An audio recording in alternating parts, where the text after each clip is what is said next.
Halo guys, saya akan buka rahasia kenapa investor retail atau investor kecil itu seringkali rugi di pasar saham, khususnya pasar saham Indonesia. Yang pertama adalah karena terlalu banyak yang kita ini yang naif gitu ya, terlalu memuja orang kaya, maksudnya investor besar, perusahaan besar, bereputasi seolah-olah mereka itu tidak pernah melakukan manipulasi, tidak pernah melakukan goreng-goreng saham dan juga jebakan-jebakan gitu ya. Itu adalah terlalu naif. Kenyataannya kita nanti akan ungkap bagaimana praktek-praktek itu terjadi dan kalau kita kilas balik sedikit ya, perhatikan bahwa saham-saham yang sudah gosong karena ulahnya pengendalinya, misalkan saham CT Group, kita lihat saham-sahamnya itu sekarang di teritori bawah, juga saham MNC, kita lihat MNCN aja yang gampang, atau IATA. Semuanya itu pernah digoreng begitu panas dan sekarang pada akhirnya saham itu tidak bisa naik lagi. Dan itu menyulitkan sekali karena itu sebetulnya masalah reputasi. Nanti kita akan bahas di saham padi dan di saham IMCS ya. Yang kedua adalah kenapa investor retail itu sulit untuk untung. Mereka menganggap bahwa saham itu mempunyai karakteristik yang seragam gitu ya. Perhatikan di sini. Ini adalah eh, analisa teknikal yang terkenal Week of Market Cycle ya. Ini adalah keterangannya tentang Week of Accumulation Pattern dan kemudian ini kalian pasti tahu ini fase akumulasi. Akumulasi itu yang di sini ini diperbesar jadi seperti ini diperkecilnya. Kemudian fase markup naik, kemudian distribution ini di mana investor besar mulai melepaskan saham tanpa disadari oleh investor kecil. Ya, di sini ini mereka menangguk untung setelah di markup seperti ini, beritanya viral dan kemudian markdown. Mereka tidak sadar bahwa oke, saya lanjutkan dulu ini. Ini juga analisa berdasarkan Optimus Future, kemudian ada juga Do teori yang sebenarnya hampir mirip-mirip accumulation, public participation, access space, distribution, public participation dan apakah artinya kita rugi belajar seperti ini? Enggak. Justru kita harus tahu bagaimana pasar sebagian besar orang itu berpikir supaya kenapa? Supaya kita paham bagaimana mereka berpikir dan kita lebih tepat bertindaknya. Ini juga psikologis market yang kita juga perlu tahu semuanya dan ini Richard Bikoff logiknya seperti ini dan kemudian ini adalah yang paling terkenal yang paling saya sering pakai yaitu Elliott Wave di mana. Tapi yang perlu kalian tahu bahwa pattern-pattern seperti ini tidak selalu seragam gitu ya. Jadi misalkan fase korektif ini bisa sangat pendek sekali, bisa sangat panjang sekali dan dibanding fase impulsifnya gitu. Jadi eh, ini hanya sebagai teori, itu penting sekali supaya kita punya patokan dan ini market psikologisnya. Apakah saya memakai teori ini? Ya tentu saja. Bahkan saya sudah memiliki analisanya sendiri. Ini adalah analisa saya berdasarkan teori-teori tadi itu yang sudah saya simpulkan sehingga saya bisa membuat grafik seperti ini. Ini adalah contoh saham pot ya. Ini semua tertulis memakai software ya. Jadi seperti pot ini by di add di sini sudah muncul di pattern saya dan memang sehari setelahnya atau hari Jumatnya Friday ini naik 19,8. Ini penting sekali supaya dan memformulasikannya menjadi sheet itu penting sekali. Kenapa? Karena kita nggak mungkin uh, mengingat satu persatu, meneliti satu persatu, biarlah software yang bekerja gitu karena uh, manusia itu tempatnya salah gitu ya. Dan software itu lebih teliti, lebih cermat, dia bisa salah tapi bisa dirasiokan. Bisa dia berpikir, oh ini saya beri sinyal baik tapi ini persentase filenya berapa persen. Dia ngerti gitu ya. Jadi di sini ada open high range dan sebagainya. Semua indikator-indikator selain yang sebelah kanan itu ada hitung-hitungan lagi. Jadi tapi di luar hitung-hitungan tadi kesimpulan terakhir adalah ini. Kenapa? Karena ketika kita melihat buy at all nih, kita bisa runut bagaimana mereka menyusun, apa pertimbangannya dari teori-teori tersebut, sehingga apakah layak dipercaya atau tidak. Itu penting sekali supaya kita cepat memutuskan. Oke, kembali ke mengapa investor manipulasi yang terjadi di pasar saham.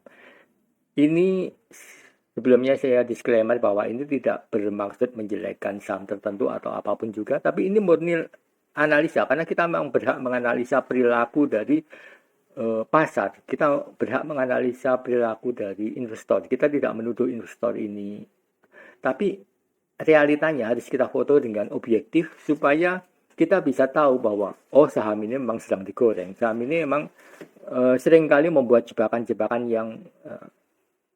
yang nggak masuk akal gitu, yang menurut saya tidak bermoral. Tidak bermoral. Ini adalah perbandingan-perbandingan saham saya juga, dan saya akan langsung ke itu, ke sahamnya. Ini adalah saham padi ya, perhatikan di sini saham padi ini. Saya ke saham IMCS dulu aja supaya lebih cerita logiknya itu lebih enak gitu. IMCS. Bagaimana perilaku masa lalu itu akan terulang. Karena yang namanya histori itu, sejarah itu selalu berulang, dan ini terjadi juga di IMCS gitu ya. Mereka memanfaatkan berita tentang Rekisu untuk menggoreng saham. Tapi kalau kalian lihat analisa IMCS saya itu masih sempat naik 2-3 hari gitu ya. Dan saya memang selalu bilang bahwa secara persentase saham yang naik 4 hari berturut-turut, 4 hari kerja ya, itu hampir sangat sedikit sekali. Apalagi hari kelima itu hampir bisa dibilang sangat minim. Sehingga ketika dia sudah naik 2-3 kali itu adalah waktunya profit taking. Dan kita kalau memang analisa kita menunjukkan bahwa berlanjut, kita bisa buy di harga yang lebih rendah setelah close tadi. Memang itu membutuhkan kepresisian analisa, itu sebabnya pemakaian software, mengembangkan software sendiri itu penting sekali, karena ketika kita memakai software orang lain itu kita nggak ngerti esensinya ya, beda sekali. Karena ketika kita membuat software sendiri itu kita tahu kenapa saya bikin gini, kenapa dan lain-lainnya, dan itu semua selalu saya evaluasi sehingga saya tahu setiap kesalahan itu menimbulkan evaluasi pada software tersebut. Ini adalah saham IMCS. Perhatikan di sini. Nah, ini yang seringkali membuat orang salah juga. Facebook value-nya 55% atau setengahnya.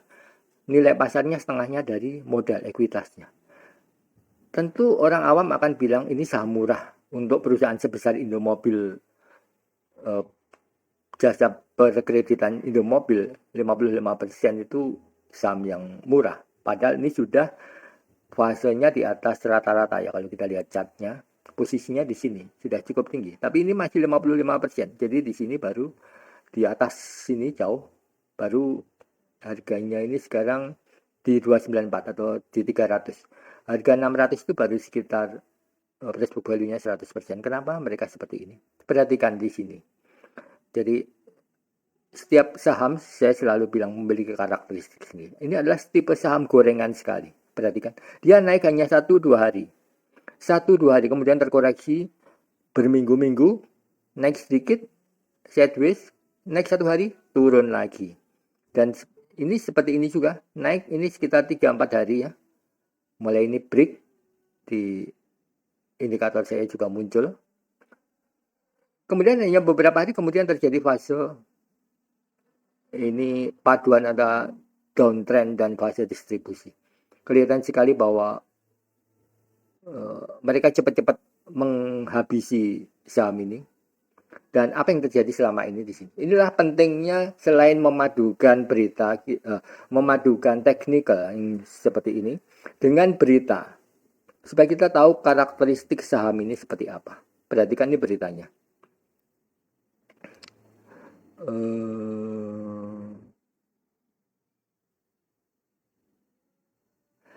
Nah, ini perhatikan. Tanggal 2 Desember ini adalah pengumuman tentang Regisu sebesar 500 miliar untuk memborong 1.650 kendaraan IMAS. Ini seolah-olah bagus ya, karena akan ada tambahan modal 500 miliar, sementara modal bersihnya sekitar 4,6. Jadi sekitar 10% lebih ada tambahan modal. Tapi inilah jebakannya justru. Kenapa jebakannya? Karena perhatikan konsepnya dari Regisu ini. 500 miliar dengan standby buyer, saham ini dimiliki 92% oleh IMAS, Indomobil. Jadi sebetulnya itu uang dalam satu grup, uang berputar dalam grup. Nggak ada uang fresh money di sini.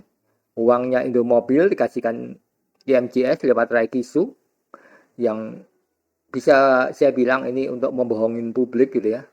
Ini bukan tuduhan ya, ini bahasa analisa. Dan uang itu dikasihkan ke anak usahanya IMCS untuk membeli kendaraan 1.650 unit kendaraan dari Indomobil. Indomobil yang ngasih duit, dibelinya dari belinya barang di Indomobil juga. Jadi nggak ada fresh money di sini, uangnya muter aja. Jadi nggak ada added value juga di sini. Itu sebabnya kelihatan sekali di sini. Ini tergesa-gesa sekali ya. Setelah ini saham langsung dipompa dengan sangat kuat. Perhatikan di sini tanggal 3 itu dia naik 24,69%. Ini kena hebatnya lagi nggak kena arah ya 24. Karena tanggal 4-nya lihat naik lagi 15,35%. Inilah pentingnya kita memiliki berita rekod seperti ini ya. Ini adalah sistem yang saya kembangkan supaya kita hati-hati di sini. Kemudian tanggal 5, ya ini nggak ada itu karena ini memang Regisu. Tanggal 8 itu adalah kumdate-nya. Ini adalah harga maksimal. Begitu kumdate selesai, langsung saham ini delosor ke bawah dan hari Jumat kemarin minus 14,04% di harga 294. Ini artinya apa? Bahwa terbukti asumsi kita di depan tadi bahwa ini hanya sejarah yang terulang dan menunjukkan bahwa inilah yang menjelaskan kenapa IMCS ini price book value-nya rendah sekali. Untuk perusahaan sebesar ini hanya 50% karena hobinya memang menggoreng saham seperti ini. Saya nggak menuduh manajemen menggoreng ya, tapi dengan kepemilikan free float yang kecil sekali. Kalau nggak salah sekitar 7-8% free float saham publik itu ya. 92% dimiliki Indomobil. Saham ini sangat gampang sekali digerakkan seenaknya dan akhirnya uang investor retail. Apalagi yang di sini tanggal 8 ini jangan salah, tanggal 8 ini berita-berita yang nggak masuk akal, nggak masuk di sini sih juga sih. Itu panas menggoreng gitu. Jadi walaupun dia turun, omongan-omongan optimis itu masih ada. Nah itulah sebabnya. Tapi kalau perhatikan kita 2, 3, 4, 5, nah itu sudah 3 hari kan, di close saja menurut saya. Nggak perlu terlalu banyak pertimbangan. Kalau memang naik terus ya bukan rezekinya. Tapi kenyataannya kan seperti itu kan. Sudah lumayan. Di 14 ke 40 itu sudah mulai mengecil. Jadi sebenarnya secara teknikal pun sudah kelihatan sekali. Itu sebabnya perlunya kita mengkombinasikan berita teknikal dan juga analisa yang berbasis komputer gitu ya. Karena manusia itu nggak mungkin ngapalin ini. Kita nggak cuma merhatikan saham MMCS, ada saham banyak tiap hari yang beritanya itu bagus-bagus. Itu sebabnya di tempat saya ada filter-filternya. Dan ini adalah berita saham yang akan sedang saya setting untuk saya publikasikan nanti dengan konsep membership, di mana saya akan lebih memilih membership lewat YouTube gitu ya. Kenapa? Supaya lebih mudah untuk memanagenya saja. Supaya saya nggak terlalu banyak sibuk dengan urusan jual beli berita saham gitu. Ini penting sekali menurut saya. Tapi masalahnya adalah bahwa YouTube saya belum 1000. Jadi dan viewernya juga masih sedikit sekali, jadi belum dapat fasilitas seperti itu. Jadi kalaupun sudah 2006 belum memenuhi syarat juga belum akan jualan. Bukan jualan ya, sebenarnya sharing-sharing saja karena saya tahu bahwa banyak, saya lihat YouTube orang lain juga gitu ya, banyak yang sangat naif gitu ya. Teori-teori seperti yang saya kasihkan gitu itu seolah-olah semua saham itu seragam, tidak memperhatikan berita, tidak memperhatikan teknikal dan sebagainya. Padahal dan itu nggak bisa juga tanpa bantuan software, tanpa bantuan komputer. Kenapa? Karena itu kan hitung-hitungan angka-angka banyak gitu ya, statistik banyak gitu kan ya.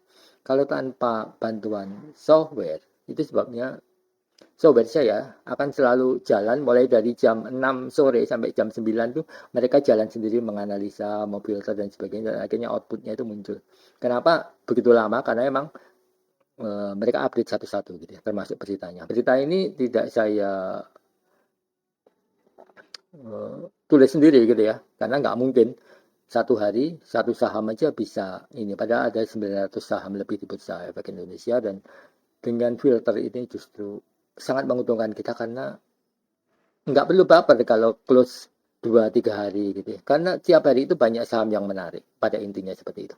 Oke, karena waktunya mungkin terlalu panjang video ini untuk analisa padi, saya tunda dulu aja. Thank you, see you next time. Jangan lupa bantu-bantu kanal ini supaya target 1000 follower dan jam tayang bisa cepat terpenuhi. Thank you, see you next time.